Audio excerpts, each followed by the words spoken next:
For the 6.5 years that we have been living in Summerville, South Carolina, I've had the occasion to preach in a number of churches in a four county area.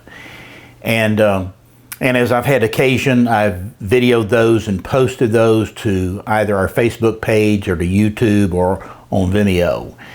And I've made it my desire, my hope to be able to post something every week. Well, I'm making an exception this week.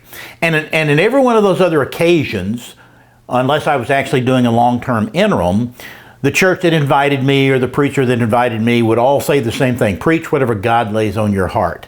Now, that's always an interesting thing to say because that's pretty broad. It doesn't give me a real target. It doesn't tell me what the needs of the church are. And quite often, I get the impression that they wish that God had told me something different. But that's neither here nor there.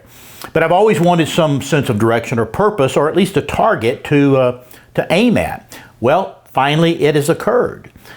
I was asked by the pastor of the Summerville Baptist Church, where we're currently members, if I would be able to supply for him on September the 17th, this coming Sunday.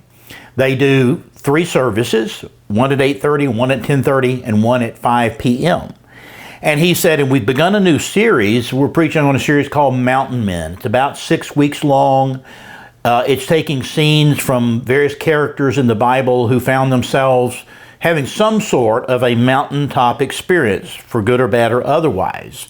And so I was assigned a text, Genesis chapter 22, the scene with Abraham taking Isaac up on the mountain because God has told him to take your son and offer him as a sacrifice.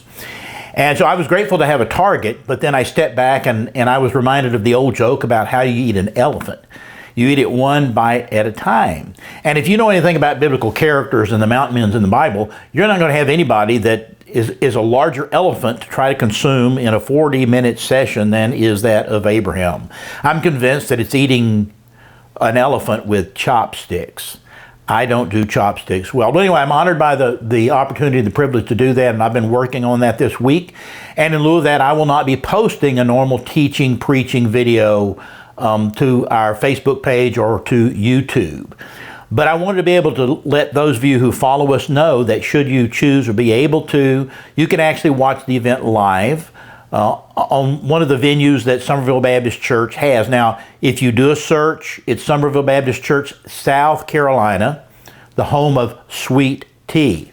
Not North Carolina, not Georgia, not Oregon, not any other place. So look it up and you can find an opportunity and actually watch one of those 3 services live. And I invite you to do that. The following week, I'll not be posting something from my office or my home because I'll be preaching down the road at a much smaller church about an hour away in the country of Cordsville Baptist Church. The two couldn't be more different. As you see from the pictures I'm posting here, the video I'm posting here, Summerville Baptist is a large structure. It's an old structure. It's colonial. They got the columns out front, the pews, the red carpet inside, and the stained glass. It's a church, I'm guessing we're running about 1,200 now between the 2 campuses and all the various services. So I'm honored and privileged to be able to do this. It'll be a challenge to get everything said in the time allotted about this man and this event. And this sequence in his life about his journey of faith. I appreciate your prayer, your support during this time. I might say pray for the people at Summerville as well. And I trust that God is going to use me in that context. So I just wanted to give you the heads up. Thank you for your prayerful support, your financial support.